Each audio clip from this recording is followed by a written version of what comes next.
नमस्कार, आप देख रहे हैं डीडी न्यूज। मैं हूं लाल चंद्र सिंह। शाम के 5 बज गए तो समय हो गया है 5 की पंचायत का। और 5 की पंचायत में आज एक बेहद खास मुद्दे पर हम पंचायत करने वाले हैं। और वो मुद्दा क्या है? मुद्दा यह है कि इस चुनाव में दो मुद्दों को खास तौर पर उछाला गया। संविधान खतरे में है, आरक्षण खतरे में है।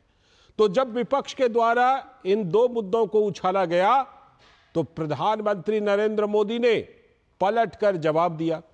और जवाब बहुत ही मजबूती के साथ संविधान वाले पर कहा कि मैं तो क्या, आज अगर बाबा साहब अंबेडकर खुद भी आ जाएं तो इस संविधान को नहीं बदल सकते।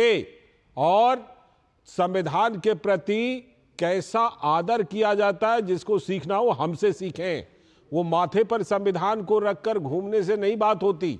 एक तो ये जवाब दिया। दूसरी बात जब आई आरक्षण की, और प्रधानमंत्री नरेंद्र मोदी और उनकी सरकार पर जब विपक्ष ने आरोप लगाया कि ये तो 400 पार इसलिए कह रहे हैं क्योंकि इनको आरक्षण खत्म करना है, तो प्रधानमंत्री ने जवाब दिया कि जब तक मैं हूं तब तक आरक्षण बिल्कुल रहेगा, इसकी पूरी गारंटी है। हर तरह से गारंटी दी गई। लेकिन एक कहावत है ना कि नहले पर दहला। तो विपक्ष भारतीय जनता पार्टी को, प्रधानमंत्री नरेंद्र मोदी को घेरने की कोशिश कर रहा था आरक्षण के मुद्दे पर। तो प्रधानमंत्री ने पलटवार किया, कहा धार्मिक आधार पर आरक्षण नहीं होने देंगे, इसीलिए तो 400 सीट चाहिए। एससी, एसटी और ओबीसी का आरक्षण सुरक्षित रखना है और उसमें कोई कट लगा करके धार्मिक आरक्षण ना दे दे, इसीलिए तो 400 सीट चाहिए।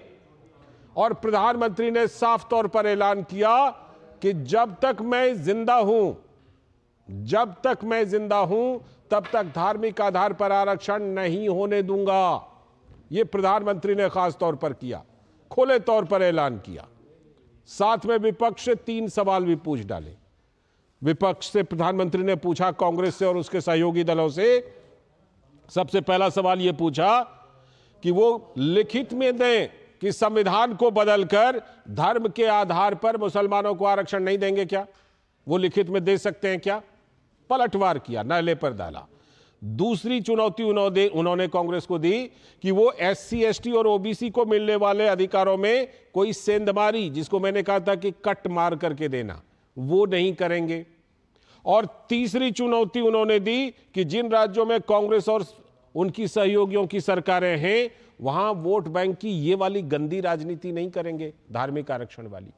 तो प्रधानमंत्री नरेंद्र मोदी ने पलटवार करके ये 3 चीजें लिखित में मांग ली। अब इसके बाद से इन मुद्दों पर विपक्ष का जवाब नहीं आ रहा है। बहरहाल, तो प्रधानमंत्री ने खुले तौर पर यह गारंटी दी है कि जब तक मैं जिंदा हूं धार्मिक आरक्षण नहीं होने दूंगा। थोड़े बैकग्राउंड में भी हम जाएंगे। बाबा साहब अंबेडकर ने क्या कहा था धार्मिक आरक्षण पर, क्योंकि जब आरक्षण पर बात हो रही थी 1947 में, तो फिर इस पर भी बात आई थी कि धार्मिक आधार पर आरक्षण दिया जाए या नहीं। बाबा साहब अंबेडकर इसके खिलाफ थे। तो आज की पंचायत में हम इन सभी चीजों की पड़ताल करेंगे।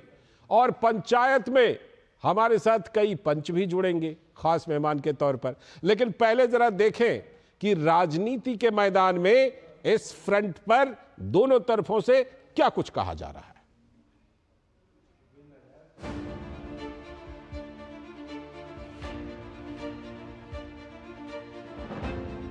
अपनी वोट बैंक के लिए संविधान को बदनाम करने पर निकले हैं। लेकिन कांग्रेस वाले सुन ले, उनके चट्टे बट्टे सुन ले, उनकी पूरी जमात सुन ले। जब तक मोदी जिंदा है, मैं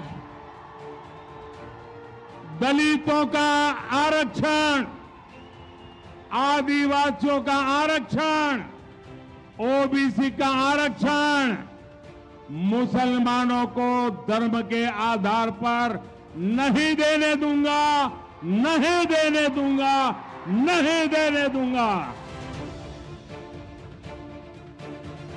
मेरी 3 चुनौतियां हैं कांग्रेस और कांग्रेस के पूरे इकोसिस्टम को।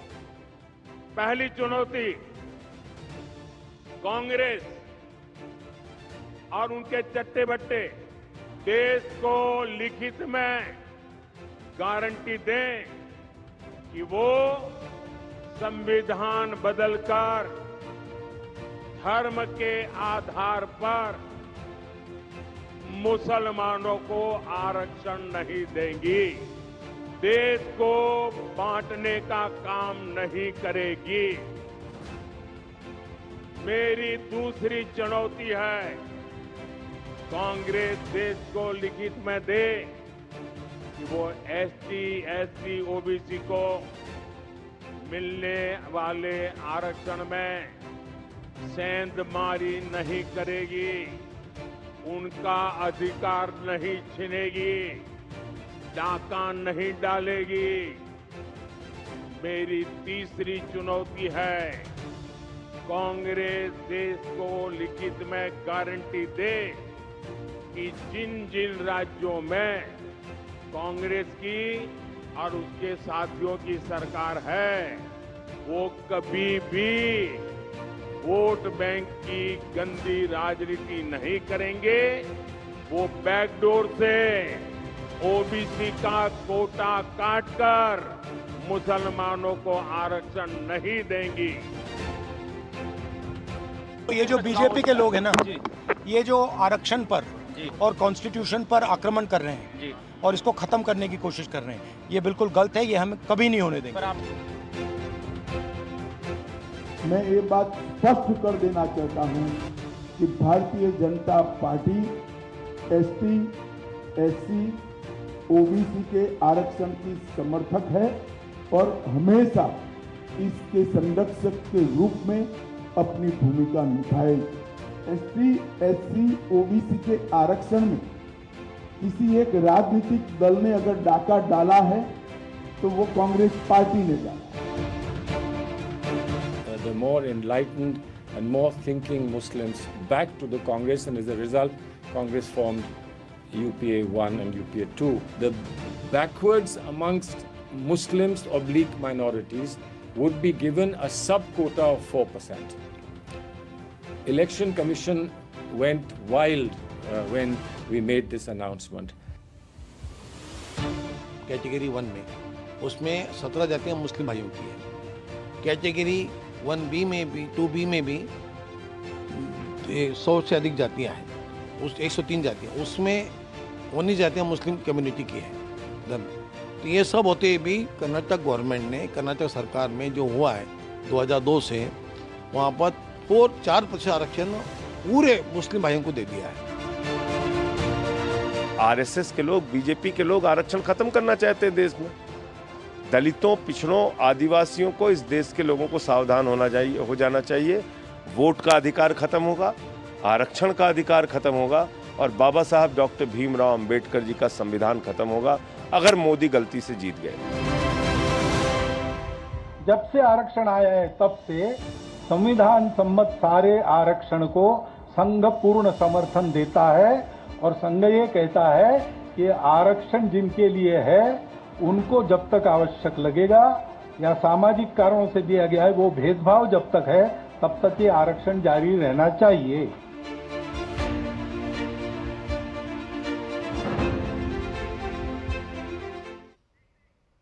तो ये आपने बयान सुने दोनों तरफ से, पक्ष के तरफ से भी और विपक्ष की तरफ से, लेकिन एक बात तो बिल्कुल साफ दिख रही है कि 400 पार का काउंटर करने के लिए जो आरक्षण का नैरेटिव लेकर के विपक्ष आया था, वो कहीं ना कहीं पलटकर अब उनके ऊपर ही जा रहा है शायद।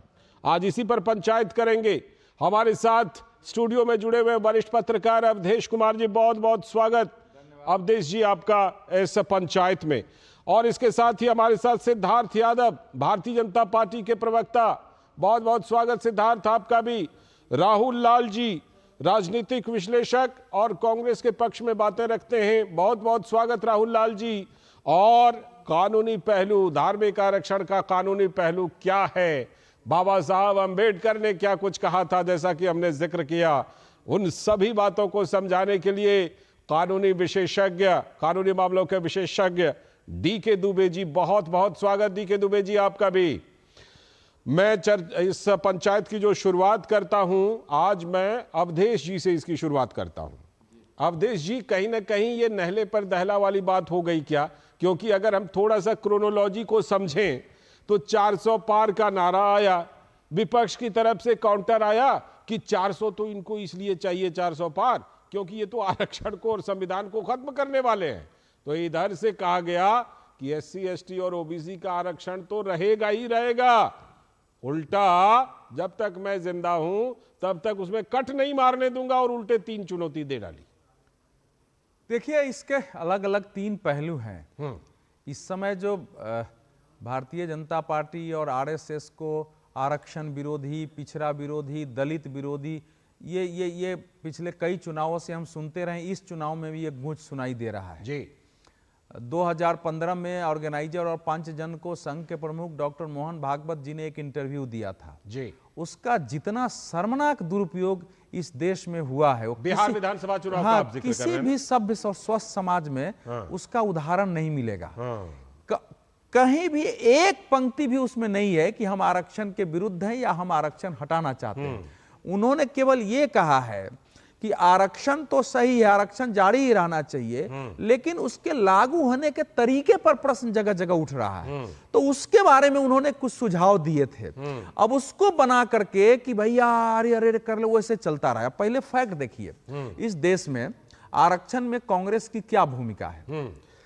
संविधान सभा ने अनुसूचित जाति जनजाति का उनकी जनसंख्या के अनुपात में आरक्षण तय किया, वो संविधान सम्मत है, संविधान का भाग है। उसमें देश के उस समय के सभी महापुरुषों की भूमिका है, डॉक्टर अंबेडकर की प्रमुख भूमिका है, उसको किसी एक का श्रेय नहीं ले जा सकता। लेकिन काका कालेलकर समिति कांग्रेस के शासन काल में बनी थी पिछड़ों को लेकर के, कांग्रेस ने उसमें कुछ नहीं किया।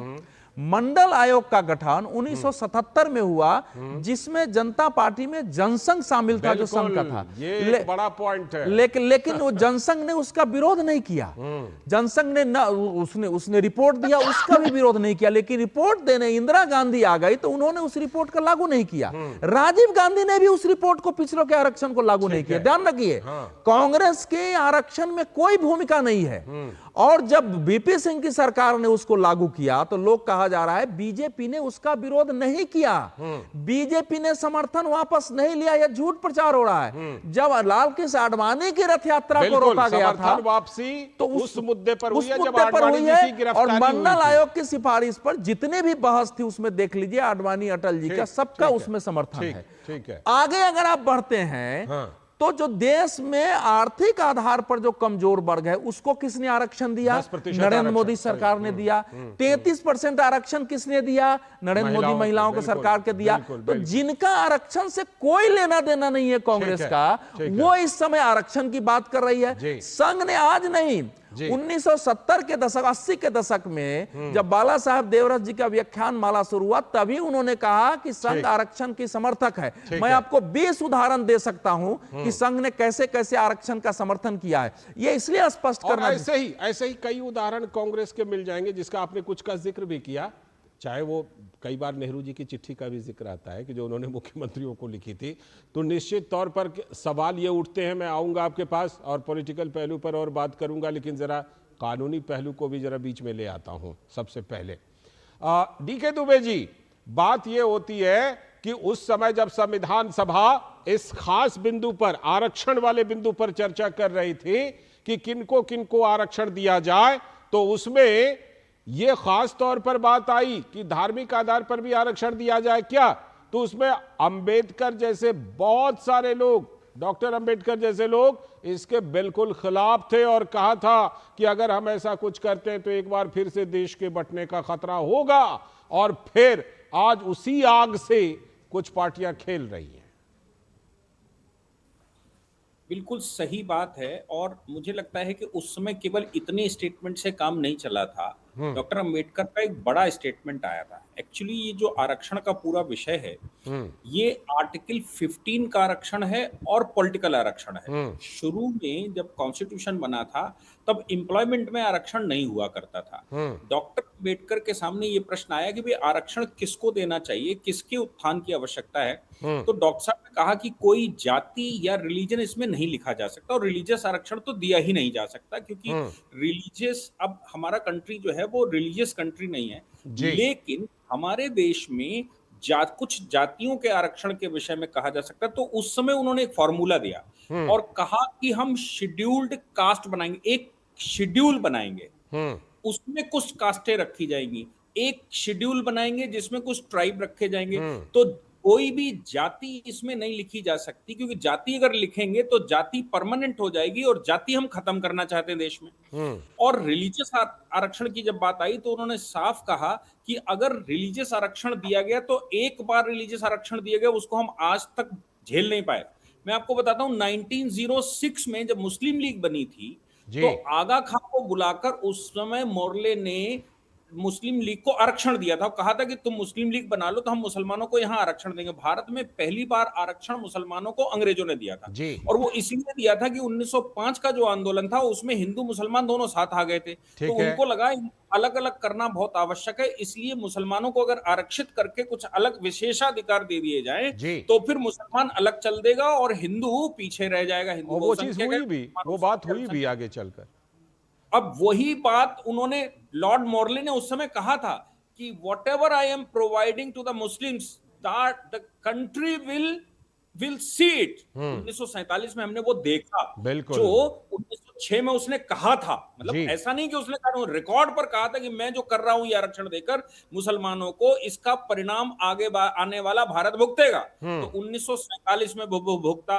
तो इस बात ध्यान डॉक्टर अंबेडकर चूंकि बहुत लर्नेड व्यक्ति थे, इसलिए उनको सरकार की पॉलिसी और सरकार की इंटेंशन में जानकारी थी कि अंग्रेज क्या करते रहे, इसलिए उन्होंने कहा कि अगर हम आरक्षण का सहारा फिर से लेते हैं रिलीजन के आधार पर तो फिर निश्चित रूप से ये डिमांड आगे आ जाएगी और फिर नए पाकिस्तान की तैयारियां होने लगेंगी, तो भारत में स्वीकार नहीं हो सकता। अच्छा, उसका एक कानूनी पहलू भी है।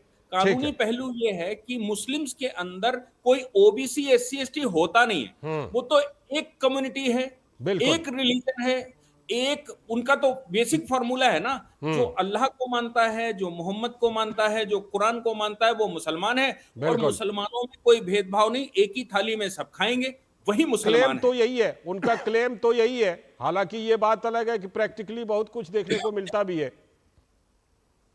तो मेरा कहना यह है कि जब क्लेम यही है तो क्या यूनिवर्सल मुसलमानों से भारत के मुसलमान अलग हैं, ये वो स्वीकार करते हैं? ठीक है। अगर वो भारत के मुसलमान अलग नहीं हैं तो फिर उनमें जाति भेद कैसे हो सकता है, पिछड़ापन कैसे हो सकता है? और ऊपर से क्लेम करते हैं कि वो सुपर रिलीजन है। सुपर रिलीजन मतलब वो अपग्रेडेड हो गए। जो व्यक्ति अपग्रेडेड हो गया, सुपर रिलीजन में पहुंच गया, जाति भेदभाव की वजह से वो कहता है हम उधर गए, तो फिर उसके अंदर जाति भेदभाव कैसे पैदा होगा? ठीक है, आपके पास लौट करके और इन चीजों को समझूंगा कि कानून संविधान इस बारे में क्या कहता है। उसके बाद जो राजनीतिक प्रतिक्रियाएं हैं, विश्लेषण है, राहुल जी से भी लूंगा, सिद्धार्थ जी के पास भी आऊंगा। फिलहाल अभी एक छोटा सा ब्रेक के बाद लौटते हैं, फिर पंचायत जारी रखेंगे।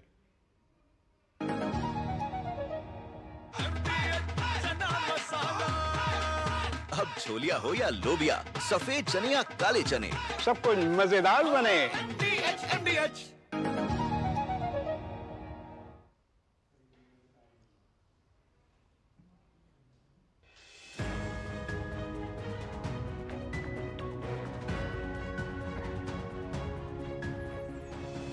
स्वागत है। ब्रेक के बाद आप देख रहे हैं 5 की पंचायत, और हम आज पंचायत में बात कर रहे हैं कि धार्मिक आधार पर आरक्षण, उसके बारे में पीएम ने 3 चुनौती दी है और उसके बाद से विपक्ष की प्रतिक्रिया इस पर सीधी सीधी सामने नहीं आई है। हमारे साथ तमाम खास मेहमान जुड़े हुए हैं। मैं रुख करता हूं इस समय राहुल लाल जी का, राजनीतिक विश्लेषक हैं और कांग्रेस के पक्ष में बातें भी रखते हैं, तो उनसे जरूर ये समझना चाहिए हमें कि जो प्रधानमंत्री नरेंद्र मोदी ने, राहुल जी, जो 3 चुनौती साफ तौर पर दी है, और गारंटी, एक गारंटी और 3 चुनौती। गारंटी ये कि जब तक जिंदा हूं तब तक तो धार्मिक आरक्षण लागू होने नहीं दूंगा, और 3 चुनौती पलट के और पूछ लिया है। उसके बाद से विपक्ष की प्रतिक्रिया नहीं आ रही है। कहीं ऐसा तो नहीं कि आरक्षण को लेकर जो तीर छोड़ा था विपक्ष ने, वो बूमरैंग की तरह लौटकर उन्हीं के ऊपर आ रही है? लालचंद जी, मैं चाहूंगा कि जैसे आपने बाकी लोगों को समय दिया है, कुछ समय हमें भी जरूर दीजिए। समय है, बिल्कुल बोलिए। देखिए, सबसे महत्वपूर्ण चीज विपक्ष के आरोप। विपक्ष का आरोप नंबर 1 कि 400 सीट भारतीय जनता पार्टी क्यों चाहती है। अनंत हेगड़े जी के बयान से शुरू हुआ था और वहीं पे ये मामला नहीं रुका था। ये मामला हम लोगों ने देखा कि नागौर से इनके प्रत्याशी ज्योति मिर्धा, उन्होंने बोला। अयोध्या से जो है कि वहां से लल्लू सिंह, उनके बयान भारतीय जनता पार्टी में वो है कि भाई 400 से ज्यादा सीटें लाने में, संविधान में परिवर्तन कर रहे हैं। कर्नाटक में अरुण गोविल, उनके तरफ से ये बयान। हम लोगों ने हिमाचल प्रदेश में कंगना रनौत के बयान को सुना। तो प्रधानमंत्री के बयान के बावजूद भी वैसे बयानों का आना जारी रहा कि 400 से ज्यादा सीटें चाहिए संविधान में संशोधन के लिए, नंबर 1। नंबर 2, संविधान में बदलाव के लिए। संविधान में बदलाव की बात अगर हम लोग देखें पिछले समय में, और संविधान पे हमले, दोनों प्रकार की चीजें 10 वर्षों में देखी। उपराष्ट्रपति महोदय संविधान के आधारभूत ढांचा के ऊपर हमला करते रहे और माननीय प्रधानमंत्री जी उसमें चुप रहे। उन्होंने खुल के कहा कि 1973 में केशवानंद भारती केस में जो संविधान का आधारभूत ढांचा का सिद्धांत दिया था, उसे बदलने की जरूरत है। जबकि भारतीय सुप्रीम कोर्ट के लिए पूरे दुनिया में प्रशंसा होती है लालचंद जी, और उसने इतने शानदार इमारत रखी है, नींव रखी है उसकी, कि भाई संविधान के कुछ ऐसे तत्व हैं जिस पर बीच में 1-2 सवाल पूछूं स्पष्टीकरण के लिए सिर्फ। हाँ, मैं पूछ रहा हूं, संविधान संशोधन पहली बार होगा क्या या पहले हो चुका है? 125 से ज्यादा संशोधन क्या नहीं हो चुके हैं हमारे संविधान में? पहली बात ये बताइएगा। दूसरी बात ये बताइएगा कि अगर मान लीजिए आपने किसी अनंत हेगड़े का नाम लिया, ठीक है, अनंत हेगड़े ने कोई बयान दिया, थोड़ी देर के लिए मान लेते हैं कि ऐसा कुछ बयान दिया, प्रधानमंत्री नरेंद्र मोदी जब गारंटी दे रहे हैं बार बार, वो माना जाएगा? प्रधानमंत्री नरेंद्र मोदी के 10 साल का कार्यकाल जो केंद्र में रहा वो माना जाएगा? प्रधानमंत्री का गुजरात में मुख्यमंत्री के तौर पर हाथी के ऊपर संविधान रख करके खुद पैदल चलने वाली यात्रा नहीं मानी जाएगी? प्रधानमंत्री जब 2019 में आए और संविधान का बड़ा सा पुस्तक बड़ी सी रखी थी और शीश को वहां जाकर के नवाया, वो नहीं मानी जाएगी? उस पर भरोसा नहीं करें हम लोग? लालचंद जी, बिल्कुल भरोसा करें। इसलिए तो मैं कह रहा हूं, आपने कहा संविधान संशोधन हो चुका है, मैं कह रहा हूं संविधान के आधारभूत जो ढांचा सिद्धांत को उसको बदलने की जो बात कर रहा है, उपराष्ट्रपति महोदय का स्तर से वो बात हुई, वो एक बहुत गंभीर मामला है। संविधान में सामान्य संशोधन तो होगा ही समय और परिस्थितियों के साथ, लेकिन बात है कि क्या संविधान के बेसिक स्ट्रक्चर को बदलने की कोशिश करेगी बीजेपी? वो संकेत दिए जा रहे थे और वो संकेत पिछले 10 सालों के कार्यकाल में दिखे हैं। अच्छा, तो ये संकेत मिले कहां से? ये संकेत मिले कहां से, कौन से बयानों से? मैं तो कह रहा हूं कि उपराष्ट्रपति जी जगदीप धनखड़ जी के बयानों से मिले वो संकेत। अच्छा। उन्होंने खुल के बोला और उनके बयान का कोई खंडन प्रधानमंत्री जी ने नहीं किया। अब मैं लालचंद जी आता हूं जरा आपके आरक्षण वाले मामले के ऊपर।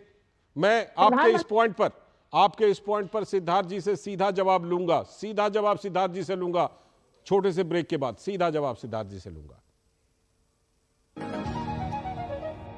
जीरा से प्यास बुझाए, डाइजेशन के लिए मस्त, शरीर में नमक पानी का बैलेंस बनाए। सिप सिप जीरा सिप, जीरा सिप, इंग्लिश का जल्दी और जीरा सिप, जीरा सिप, जीरा सिप।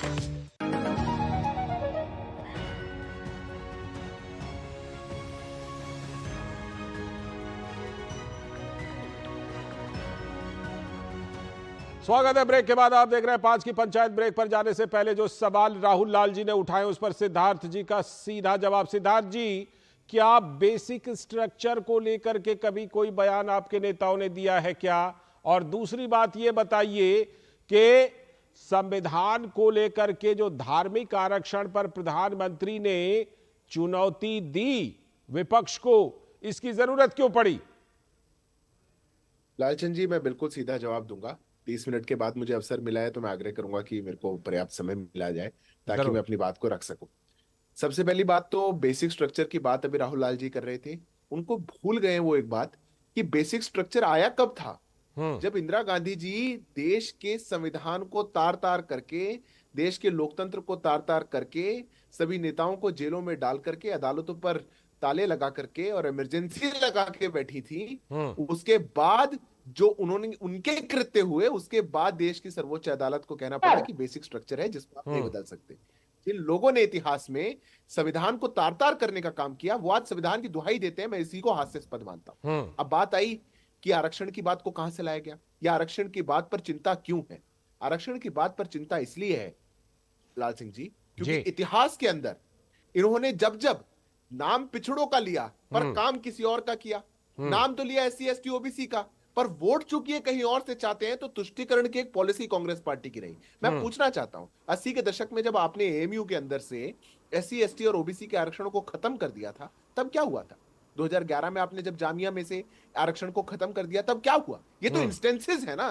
कर्नाटक के अंदर आपने एक ब्लैंकेट रिजर्वेशन दे दिया। आपने कह दिया कि एक धर्म विशेष OBC के अंदर, अमीर है, अगड़ा है, पिछड़ा है, जो भी हो, बस वो एक मुसलमान होना चाहिए, उसको OBC के अंदर आरक्षण दे दिया जाएगा। तब ये बात डर को पैदा करेगी या नहीं करेगी? अगर आप बंगाल के अंदर 91 जातियों में से 85 जातियां OBC वर्ग की एक धर्म विशेष को दे देते हैं, ये बात मन में डर को पैदा करेगी नहीं करेगी? आंध्र में जो आपने करने की कोशिश करी, जिसको माननीय सर्वोच्च अदालत ने बार बार रोका, अगर आप ऐसे कृत्य करने की कोशिश करेंगे तो मन को डर होगा या नहीं होगा? ठीक है लाल सिंह जी, गारंटी चाहिए इनसे, और वो भी लिखित में, क्योंकि इनकी बात पर भरोसा नहीं किया जा सकता। तुष्टीकरण के लिए ये देश के संविधान को भी तार तार कर सकते हैं, और ये किसी भी हद तक जा सकते हैं। देश के पिछड़ों का अधिकार, मैं बस 10 सेकंड लूंगा, देश के पिछड़ों का अधिकार, SC ST OBC वर्ग का अधिकार, अगर ये चाहेंगे कि ये छीन करके एक धर्म विशेष को दे दें, तो भारतीय जनता पार्टी आदरणीय नरेंद्र मोदी जी के नेतृत्व में ऐसा कभी नहीं होने देगी। कांग्रेस पार्टी लिखित में दे या इस शो में स्पष्ट कर जाए राहुल लाल जी कि वो मुसलमानों को आरक्षण नहीं देंगे, तो भी बात राहुल गांधी जी के बिहाफ पर तो भी हम आपके पास लौटता। अवधेश जी, जो प्रधानमंत्री ने लालचंद जी, हाँ राहुल जी, आप छोटा सा काउंटर कर लीजिए, फिर अवधेश जी। लालचंद जी, चूंकि देखिए आरक्षण के, धार्मिक आरक्षण पर मैंने कुछ बोला ही नहीं है, पहले 1 सेकंड में जवाब दे दूं। सिद्धार्थ जी का पहला पॉइंट है, सिद्धार्थ जी कह रहे हैं कि जो आधारभूत संरचना का सिद्धांत, बेसिक स्ट्रक्चर का डॉक्ट्रिन आया आपातकाल के दरमियान में, फिर तथ्यात्मक तौर पर भारतीय जनता पार्टी गलत। 1973 1973 में सुप्रीम कोर्ट के दौरान कृत्यों के कारण इमरजेंसी 75 में लागू हो रहा है, और वो 73 में आ जा रहा है, इमरजेंसी लागू होने से 2 साल पहले। और सिद्धार्थ जी, आप तो कानून के जानकार हैं, देश स्वतंत्र भारत का सबसे बड़ा संविधान पीठ, 13 सदस्यीय संविधान पीठ का वो आदेश था वो। तो चलिए उसको, राहुल जी किसके कारण आया था? कौन थे प्रधानमंत्री? भाई उस समय न्यायपालिका किसके कारण आया था? बिल्कुल, संविधान में सबसे बड़ा संशोधन अगर उलटफेर हुआ है तो वो 1976 में हुआ है, हम सब जानते हैं। लेकिन मैं 73 की बात कर रहा हूँ लालचंद जी, ये 3 साल पहले की बात कर रहा हूँ। सही बात, क्योंकि उनकी अपनी पार्टी की लड़ाई थी, उसको संविधान और पूरी राजनीतिक संरचना बदलने की बात ये भी है, नहीं उसमें पढ़ेंगे लालचंद जी, उसमें पढ़ेंगे ना, तो क्योंकि विपक्ष या कोई अगर सच नहीं है सच बता के करता है तो उसमें। ठीक, मैं लौटता हूँ। एक सेकंड राहुल जी, एक सेकंड देखिए, मूल बात पहले अब कि इस समय क्या कांग्रेस इस समय आने वाले समय में क्या वो अल्पसंख्यकों के नाम पर मुसलमानों को आरक्षण देना चाहती है या नहीं देना चाहती है? मूल सवाल इस समय ये बन गया। यही तो ब्लैक एंड व्हाइट में पीएम ने पूछा है। तो क्या है, हम लोग देखिए जब वो कह रहे हैं, सुनिए, जब वो अपने घोषणा पत्र में कह रहे हैं कि अनुसूचित जाति, अनुसूचित जनजाति, पिछड़ी जाति, अल्पसंख्यकों को सार्वजनिक रोजगार, उनके शिक्षा और आदि में उनका पूरा प्रतिनिधित्व हो, ये ऐसा किया जाएगा, मान लीजिए कह रहे हैं। आगे वो हम लोग चर्चा कर चुके हैं, तो उसी में संदेह होता है कि भाई पिछड़ी जाति, अनुसूचित जाति, जनजाति के कारण मुसलमानों को क्लब कैसे किया जा सकता है? कैसे कर रहे हैं? ये दोनों डिफरेंसेज है। किस आधार पर? हमारे देश में अनुसूचित, भाई उन्हीं जातियों को अनुसूचित किया गया जिनके बारे में माना गया था कि जाति के कारण छुआछूत रहा, अस्पृश्य रहे, उनको समाज से दूर रखा गया, उन्होंने अन्याय सहा है, इसलिए रखा गया है। बिल्कुल। तो तो उसके साथ मुसलमान कैसे हो सकते हैं जिन्होंने 500-600 साल तक भारत पर शासन किया है? ठीक है, वो उस वर्ग में रहे, बड़े बड़े नवाब और जमींदार मुसलमानों में रहे हैं, तो उनको उनके साथ शोषित तो नहीं रहे जिस आधार पर आरक्षण दिया साथ। अच्छा, इस्लाम में जैसा डीके दुबे जी करें, सब जानते हैं जाति व्यवस्था है ही नहीं, संविधान में जाति का वर्णन नहीं है, लेकिन पिछड़े वर्ग और अनुसूचित जनजाति की जो सूची है उसमें जातियों का ही वर्णन है। बिल्कुल, उसमें सोच यही थी कि कास्ट सब हम नहीं देंगे, लेकिन सोच तो यही थी कि शैक्षणिक और सामाजिक रूप से जो पिछड़े हैं जो है उनके बारे में थी। तो अब इसके क्या है कि इसमें संदेह की गुंजाइश इसलिए होती है कि चाहे वो प्रॉपर्टी का मामला हो या आरक्षण का मामला हो, कांग्रेस का इतिहास रहा है और इतिहास ऐसे रहा है कि कर्नाटक का उदाहरण सबके सामने है, बार बार उसका उदाहरण दिया जाता है। कर्नाटक में 4% था वो पिछले आंध्र प्रदेश में जो कोशिश हुई उसका भी उदाहरण दिया जाता है। कोशिश हुई उसका भी यूपीए सरकार ने जो एडवाइजरी नेशनल एडवाइजरी काउंसिल थी, एनएसी, जो नेशनल एडवाइजरी काउंसिल थी, उसने सच्चर समिति की रिपोर्ट के बाद सरकार को कहा कि इस पर क्या क्या कार्रवाई हो, जिसमें उनको नौकरियों में, राजनीति में उनके रिप्रेजेंटेशन की भी बात थी कि इनको किया जाए। 8% काट करके देने की बात हुई थी। वो फिर वो रंगनाथ मिश्रा कमीशन ने बताया था। और अगर यूपीए सरकार का आप रिकॉर्ड देखेंगे तो जैसे दिल्ली में 2014 के चुनाव की आचार संहिता लागू होने के एक दिन पहले आप वक्फ बोर्ड वाली बात वक्फ बोर्ड का सारे की सारी संपत्ति आपने दे दिया था, जो बाद में 123 और वैसा ही स्टेट गवर्नमेंट्स ने दिया था। तो अब सब लोग यही कह रहे हैं कि भाई अगर, यानी कि कुल मिला के कांग्रेस का इंटेंशन देखिए, कांग्रेस ये तो कहती है कि आरक्षण हटा देंगे, पूछने का आधार लेकिन तो कांग्रेस नहीं खंडन कर रही है कि हम बाकी अल्पसंख्यकों के नाम पर मुसलमानों को धर्म के आधार पर आरक्षण देने के पक्ष में नहीं है। एक बार भी नहीं कह रही है कि मुसलमानों को हम प्रॉपर्टी बांटने के पक्ष में नहीं है। बात का तो साफ तौर पर जवाब आप प्रधानमंत्री मांगा। मैं आऊंगा राहुल जी आ करके आपका जवाब लूंगा। एक छोटा सा ब्रेक लेता हूं, बहुत ही छोटा सा ब्रेक है, फिर लौट के आपका जवाब लूंगा। आज दही बड़ा खाने का मन है। वाह क्या स्वाद! असली स्वाद तो एमडीएच दही बड़ा रायता मसाले से ही आता है।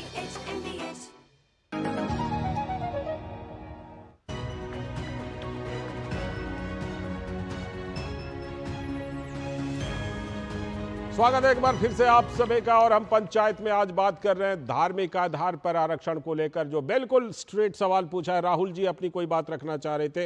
राहुल जी बात रखिए। जो संदेह के आधार, तमाम आधार अवधेश जी ने गिनाए कि ये सब आधार हैं जिसकी वजह से कांग्रेस के ऊपर ये सवाल बनता है।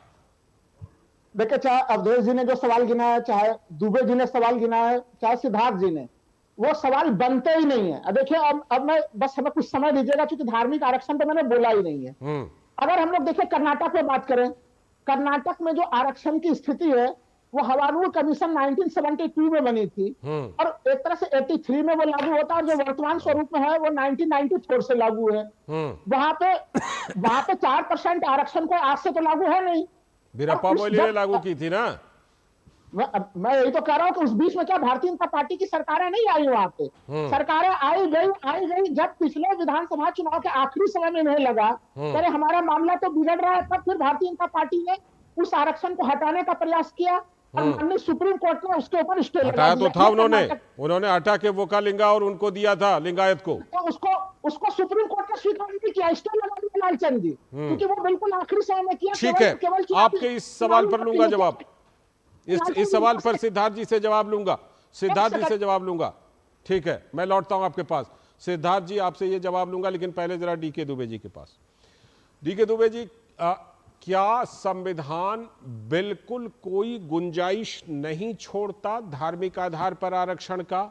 और अगर बिल्कुल कोई गुंजाइश नहीं छोड़ता तो डेटा कहता है कि कुल मिलाकर के 14 राज्य या केंद्र शासित प्रदेश ऐसे हैं जहां पर कोई ना कोई रास्ता निकाल करके धार्मिक अल्पसंख्यकों को आरक्षण दिया गया है। कैसे दिया? ये क्या संविधान का, कानून का घोर उल्लंघन हुआ इसमें? नहीं, उल्लंघन तो हो ही रहा है, इसमें तो कोई शक नहीं है। लेकिन आपको याद होगा, एक ओबीसी रिजर्वेशन पर मनमोहन सिंह जी प्रधानमंत्री थे, तब ऑनरेबल सुप्रीम कोर्ट ने यह कहा था कि भैया आरक्षण जब तक ओबीसी कमीशन जब तक उसको फॉरवर्ड ना करे, या SC/ST कमीशन फॉरवर्ड ना करे, सरकार के पास अधिकार नहीं है कि वो सीधा रिजर्वेशन कर दे। उन्होंने रिजर्वेशन किए थे डायरेक्टली, जबकि ओबीसी कमीशन ने और ओबीसी जो आयोग थे, आयोग ने मना कर दिया था। तो ये मिसयूज तो करते ही हैं। अब उसके तरीके भिन्न हो सकते हैं। जैसे मैं आपको बताऊं कि अलीगढ़ मुस्लिम यूनिवर्सिटी देश की सबसे बड़ी यूनिवर्सिटियों में से है। ठीक है। और अलीगढ़ मुस्लिम यूनिवर्सिटी ने ही पाकिस्तान बनाया था, इसमें भी कोई शक नहीं है, क्योंकि पाकिस्तान में उनके प्रोफेसर बहुत बड़ी भूमिका में थे। अच्छा, डीके दुबे जी, गुजरात में मुस्लिमों को आरक्षण कैसे मिल रहा है ओबीसी में, जरा उसका जवाब दे दीजिए आप। अगर गलत है तो माननीय प्रधानमंत्री जी देश भर में गुजरात मॉडल की बात करते हैं, और गुजरात में भी ओबीसी कैटेगरी में मुस्लिमों को आरक्षण। आपके इस सवाल पर लेता हूं जवाब, इस पर भी जवाब दे दीजिए डीके। ऐसा है राहुल जी ये बदतमीजी मत करिए, मैं बोल रहा हूँ, मुझे बोलने नहीं दीजिए, फिर बोलिएगा। बदतमीजी मैं क्या कर रहा हूँ? मैं तो मैंने बीच में एक सवाल पूछा है कि भाई गुजरात में भी ये आरक्षण लागू है। जवाब आप लीजिए, आपने सवाल पूछा। देखो ये बदतमीजी मत करो, बीच में मत बोलो, मेरी बात पूरी हो जाए। शालीनता के साथ अपनी बातें रखिए मजबूती से। डीके दुबे जी, अभी डीके दुबे जी को बोलने दीजिए, फिर मैं लौटता हूँ। कूद के सवाल पूछना आवश्यक नहीं है, हम आपको रोक के ठीक है। सुनिए, डीके मुस्लिम यूनिवर्सिटी में क्या हुआ कि अलीगढ़ मुस्लिम यूनिवर्सिटी में आरक्षण जड़ से ही खत्म कर दिया। आप सोचिए कि पूरा 100% कर दिया। क्या ये संभव भारत के सेकुलर भारत में संभव है, जो यूनिवर्सिटी सरकार ने बनाई हो, जो यूनिवर्सिटी पार्लियामेंट से बनी हो? पार्लियामेंट, हमारा कानून ये कहता है कि कोई भी अल्पसंख्यक या कोई भी रिजर्व कैटेगरी की ऐसी इंस्टीट्यूशन जिसको पार्लियामेंट ने बनाया हो या फिर इंस्ट्रूमेंटेलिटी ऑफ स्टेट हो, उसमें सरकार के 100% नियम लागू होंगे। क्या ऐसा ही उल्लंघन जामिया यूनिवर्सिटी में भी हुआ है? मैं वही कह रहा हूं। तो आपने क्या किया कि उनको माइनॉरिटी इंस्टीट्यूशन घोषित कर दिया। अब माइनॉरिटी इंस्टीट्यूशन जैसे ही घोषित करोगे तो पूरा मैनेजमेंट उनके हाथ में चला जाता है और सरकार बाहर से केवल फंडिंग के लिए रह जाती है और ओबीसी, एससी, एसटी सब बाहर हो जाते हैं। ठीक है। आप बताइए कि ये तरीका नहीं है। ये तो रिजर्वेशन 4% आप उनकी बात कर रहे हैं कि उन्होंने कर्नाटक में 4% कर दिया या आंध्रा में कर दिया। ये तो 100% कर दिया सर। एक और तरीका है जिस पर मैं बात करूंगा, वो तरीका पश्चिम बंगाल वाला तरीका है, जिसको कि पिछड़ा वर्ग आयोग ने, राष्ट्रीय पिछड़ा वर्ग आयोग ने जाके पकड़ा भी था। मैं उस पर आऊंगा। एक छोटा सा ब्रेक लेते हैं, फिर सिद्धार्थ जी के पास आऊंगा, फिर तमाम अपने गेस्ट के पास जाऊंगा। MDH का किचन किंग किचन में हो तो हम सब कुछ बना सकते हैं। बैंगन का भरता, आलू गोभी, भिंडी मसाला और भी बहुत कुछ। MDH।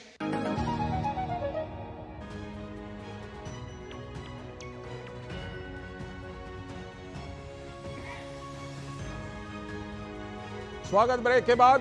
ब्रेक पर जाने से पहले जैसा कि हमने बताया था, अब सीधे चलते हैं भारतीय जनता पार्टी के प्रवक्ता सिद्धार्थ जी के पास। सिद्धार्थ जी, जो सवाल की राहुल लाल जी ने उठाए, आप ये बताइए कि अगर आप इसका विरोध कर रहे हैं, उन्होंने पूछा कि गुजरात जैसे राज्य में कैसे है फिर ये? देखिए लाल सिंह जी, जो बात समझने की है वो कांग्रेस पार्टी की मंशा की है। आपको अगर किसी धर्म विशेष में कहीं पिछड़ों का आइडेंटिफिकेशन करके कहीं आपने उनको ऐतिहासिक कहीं आरक्षण दे रखा है, उस बात का फर्क और एक ब्लैंकेट रिजर्वेशन देने के फर्क को भी अगर राहुल जी नहीं समझ सकते तो फिर वो क्या समझाना चाह रहे हैं यहाँ पे बैठ करके मैं नहीं समझ सकता। आपने कर्नाटक में जो कहा, आपने ये कह दिया कि कोई भी व्यक्ति अगर वो मुस्लिम परिवार में पैदा हुआ, वो पैदाइश से बाय डिफॉल्ट वो आरक्षण का सहभागी है, चाहे उसके कुछ भी उसकी इनकम हो, चाहे वो फॉरवर्ड अगड़े समाज से हो, पिछड़े समाज से हो, चाहे वो सोशली कभी एक्सप्लॉइट हुआ हो, एजुकेशनली कभी एक्सप्लॉइटेड हो ना हो, बैकवर्ड हो ना हो, कोई क्राइटेरिया नहीं, ब्लैंकेट रिजर्वेशन। आप उसका समर्थन कर रहे हैं और उस पर जब आप आपसे गारंटी मांगी जा रही है, एक ही तो प्रश्न पूछा था मैंने आपसे इतनी तो गारंटी मांगी, क्या आप इस देश के एससी, एसटी, ओबीसी वर्ग का आरक्षण ऐसे ही काट के आगे भी एक धर्म विशेष को देते रहेंगे? और ये इसलिए पूछा जा रहा है क्योंकि ये तुष्टीकरण है, ये सेक्युलरिज्म नहीं है, ये आपकी सांप्रदायिकता है। पर आपको जब एक्सपोज किया जाता है तो आप इधर उधर की बातें करने लगते हैं, ऐसा है वैसा है। अरे ये आपका सांप्रदायिकता है कि आपने एक वोट बैंक के लिए, एक वोट बैंक की पॉलिटिक्स के लिए आपने इस देश के पिछड़ों के साथ अन्याय करने का काम किया है। एमयू पे नहीं बोले, जामिया पे नहीं बोले, एक बार नहीं बोले। एजुकेशनल इंस्टीट्यूट्स जो पब्लिक फंडेड है, जिनको सरकार पैसा दे रही है, वहां पर इस देश का एससी, एसटी, ओबीसी वर्ग जाकर के आज नहीं पढ़ सकता, पहले पढ़ सकता था, पहले उसके पास आरक्षण था और कांग्रेस पार्टी ने सेलिब्रेट करके उसको खत्म करने का काम किया। और यहां बैठ करके इधर उधर की बातें करते हैं। मैं मानता हूं कि ये जो डर है इस पर स्पष्टीकरण करना चाहिए, इधर उधर की बात राहुल जी को नहीं करनी चाहिए। मैं जो पश्चिम बंगाल वाला मैंने जिक्र किया था ना कि वहां पर क्या खेल खेला गया है लिस्ट में, उस पर बात करूंगा। अभी वक्त है एक ब्रेक का। ब्रेक के बाद जब लौटेंगे तो उस पहलू को भी उठाएंगे कि और क्या रास्ते तलाशे गए थे। अब तक टेस्टी राजमा बनाना नहीं आया। बिना MDH राजमा मसाला के टेस्टी राजमा कैसे बनेगा? MDH राजमा मसाला, क्या स्वादिष्ट राजमा बनाए। MDH। मेरे एक वोट से पिछले 10 साल में 10 करोड़ से भी ज्यादा गृहिणियों को सस्ती रसोई गैस मिली और अब मेरे ही वोट से उस हर रसोई तक पाइप से सस्ती गैस पहुंचेगी। ये मोदी की गारंटी है और मेरी गारंटी। कमल का बटन दबाएं, भाजपा को जिताएं।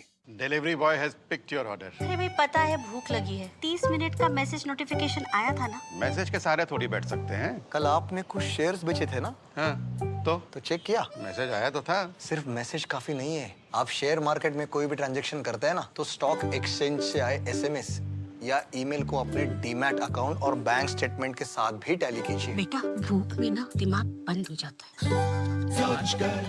समझकर इन्वेस्ट कर।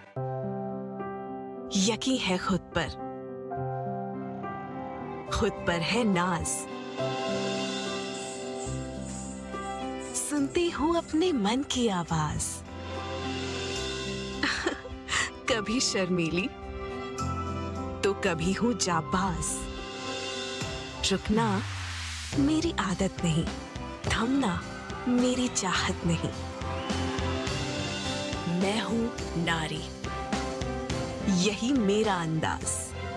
हर जिम्मेदारी मैं बखूबी निभाती हूँ। वोट दे, प्राउड वोटर कहलाऊंगी। पूरे देश संग चुनाव का पर्व मनाऊंगी। आज हमारे देश की तरफ आंख उठाकर देखने का कोई साहस नहीं करता। पहले हम अपने देश में डरकर चलते थे, अब हमारे दुश्मन उनके देश में भी सेफ नहीं है। 10 सालों से देश सुरक्षित है। देश की सुरक्षा के साथ कोई कॉम्प्रोमाइज नहीं। ये है मोदी की गारंटी। और मोदी जी को वोटिंग, ये है हमारी भी गारंटी। कमल का बटन दबाएं, भाजपा को जिताएं।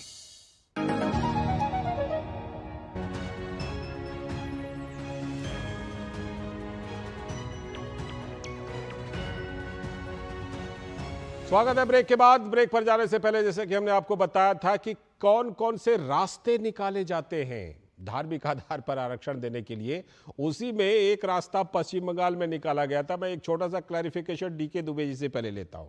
डीके दुबे जी, वहां पर जो ओबीसी की लिस्ट थी उसमें ए और बी 2 लिस्ट थी। पता चला कि उसमें 2/3 से ज्यादा जातियां उसमें मुस्लिम की डाल दी गई। ये कैसे तोड़ निकाला गया? नहीं, होता क्या है कि ओबीसी कमीशन बना होता है, हर राज्य में अपना एक सिस्टम है, वो रिकमेंडेशन करता है जी। अब राज्य ने रिकमेंडेशन की और उन्होंने कहा साहब ये जातियां हैं हमारे यहाँ, और वो केंद्र के पास भेज दी, केंद्र ने अप्रूव करके भेज दिया, चालू हो गया।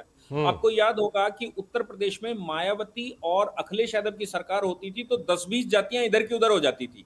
कभी वो ओबीसी हो जाती थी तो कभी वो एससी हो जाती थी। यानी कि अखिलेश जब बैठते थे तो ओबीसी में से निकालकर एससी में भेज देते थे ताकि ओबीसी का रिजर्वेशन बढ़ जाए लोगों का, और मायावती जब आई तो एससी में से निकालकर उनको ओबीसी बना दिया और केंद्र की सरकार उसको अप्रूवल देती थी। अप्रूवल देने के बाद वो बन जाता था।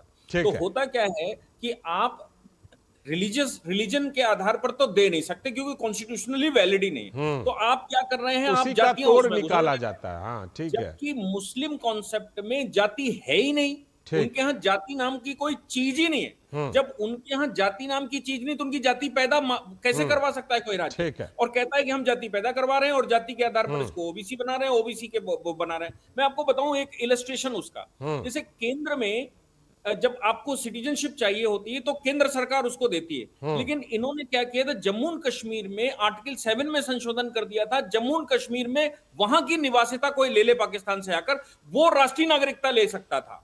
मतलब आप देखो, और दूसरी तरफ एससी एसटी को आरक्षण नहीं मिलता था। ये फर्क है। तो उन्होंने रिकमेंड किया, केंद्र ने अप्रूव कर दिया, हो गया। ठीक है, ठीक है। मैं लौटता हूं और इसका जो राजनीतिक पहलू है कि आखिर क्यों कुछ पार्टियां इस चीज पर तुली हुई हैं, क्या फायदा दिखाई पड़ता है? कोई वोट बैंक का चुनावी फायदा है क्या? इस पर अवधेश जी से भी बात करूंगा और राहुल जी के पास भी जाऊंगा, सिद्धार्थ जी के पास भी। एक छोटा सा और ब्रेक लेते हैं, उसके बाद लौट के फिर इस पहलू पर बात करेंगे। पाव भाजी को फेवरेट बनाता है MDH पाव भाजी मसाला। MDH पाव भाजी मसाला। MDH बनाए पाव भाजी लाजवाब। मेरे एक वोट से पिछले 10 साल में 10 करोड़ से भी ज्यादा गृहिणियों को सस्ती रसोई गैस मिली, और अब मेरे ही वोट से उस हर रसोई तक पाइप से सस्ती गैस पहुंचेगी। ये मोदी की गारंटी है और मेरी गारंटी। कमल का बटन दबाएं, भाजपा को जिताएं। बहाना नंबर 11, नींद पूरी करने का डे। बहाना नंबर 28 ट्रिप पर जाने का day 39 binge watch all seasons 65 घर की सफाई का डे। एक वोट ना डालने से क्या होगा? और सबसे बड़ा बहाना, Isn't it a holiday today? Holiday? 101 बहाने हैं वोट ना डालने के, पर इस चुनाव के पर्व में एक ही रीजन काफी है वोट डालने का, वो है हमारी रिस्पॉन्सिबिलिटी देश और हमारे फ्यूचर के लिए।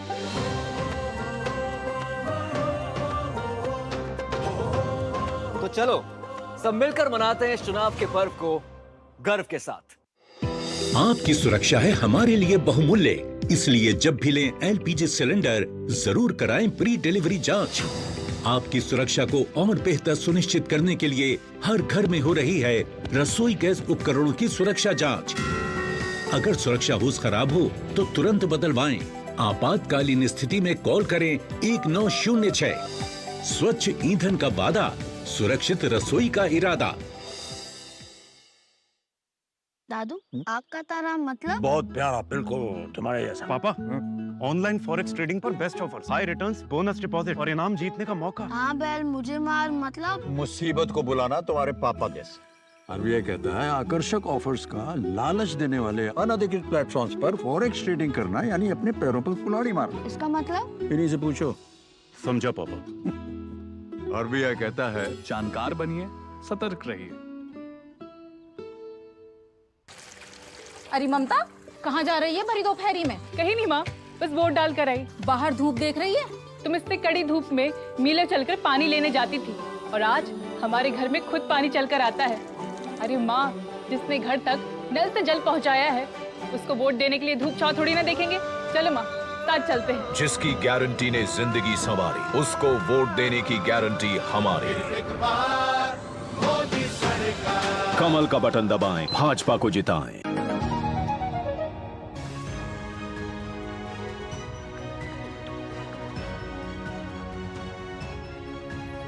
स्वागत है। ब्रेक के बाद आप देख रहे हैं 5 की पंचायत। इस समय हमें सीधे चलना पड़ेगा गुजरात के जामनगर, जहां पर प्रधानमंत्री नरेंद्र मोदी जनसभा को संबोधित कर रहे हैं।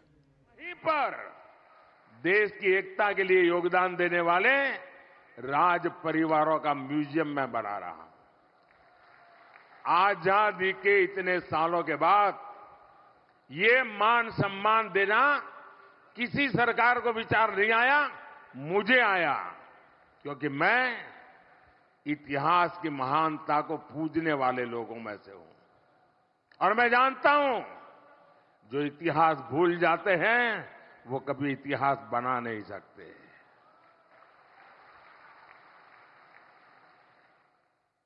साथियों, कुप्रचार से शुरू हुई कांग्रेस की राजनीति आज कुंठागर्त में गिर चुकी है।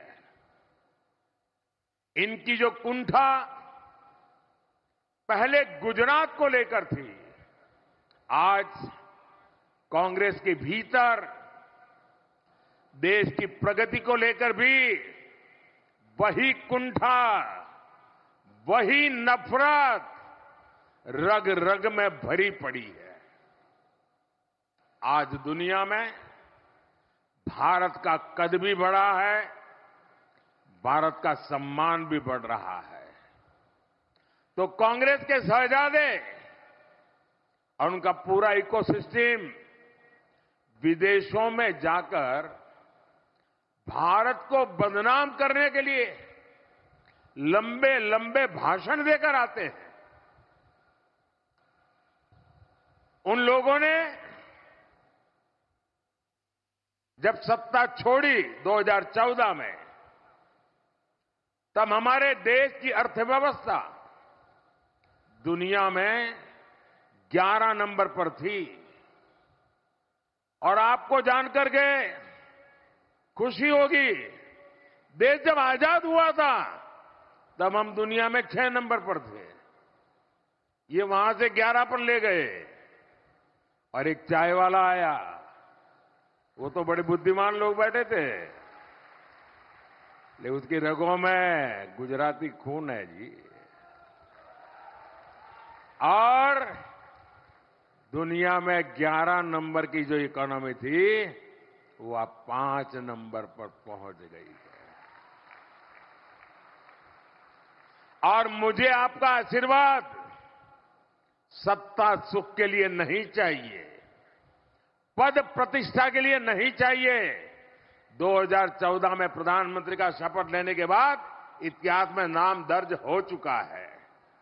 मोदी न इसके लिए जीता है, न मोदी उसके लिए सपने से अपने संजोता है। मोदी आपसे आशीर्वाद मांग रहा है। मन में एक संकल्प है, उस संकल्प को मुझे ये तीसरे टर्म में पूरा करना है। और मेरा संकल्प है हिंदुस्तान को दुनिया की पहली 3 अर्थव्यवस्थाओं में ला करके रखूंगा।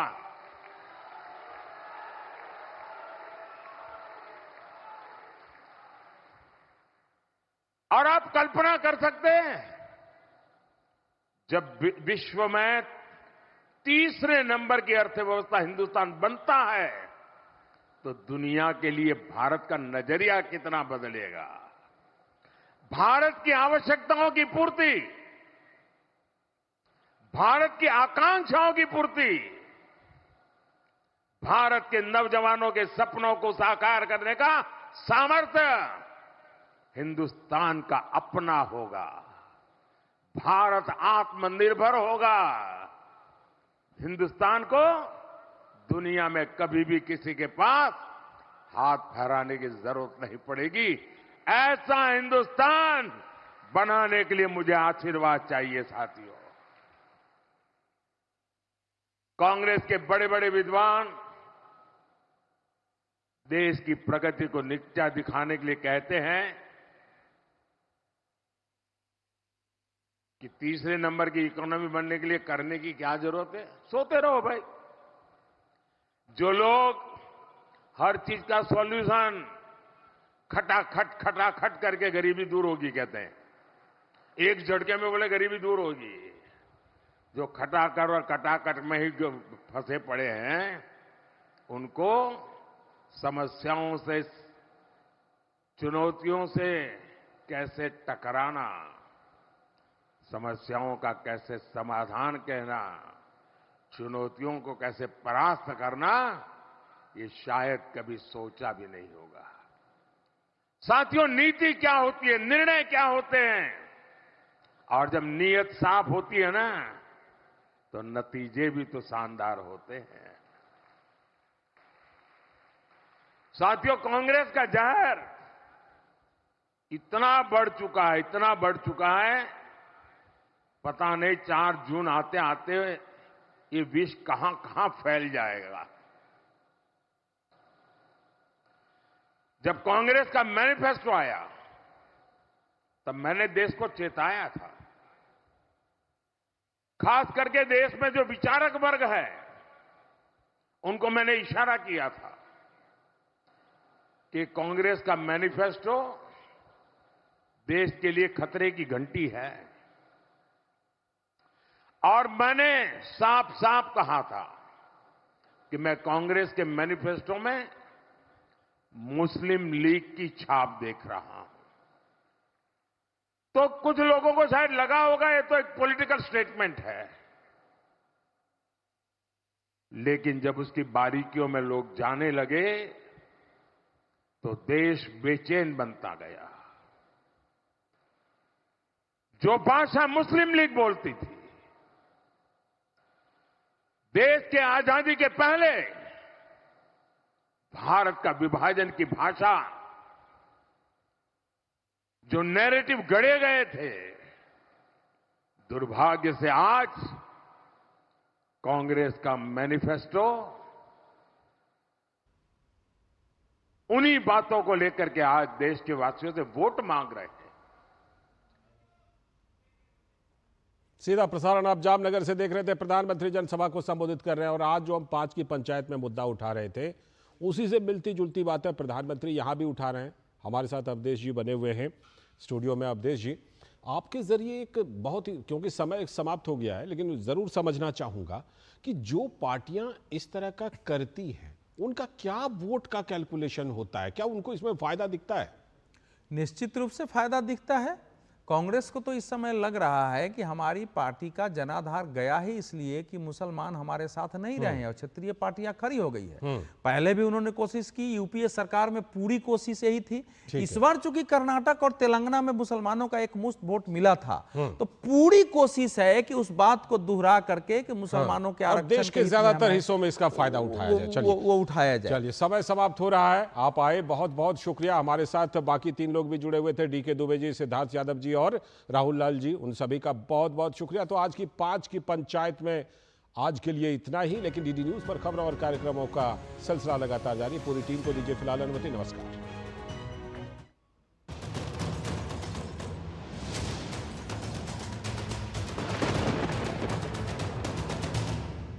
5 की पंचायत के प्रायोजक थे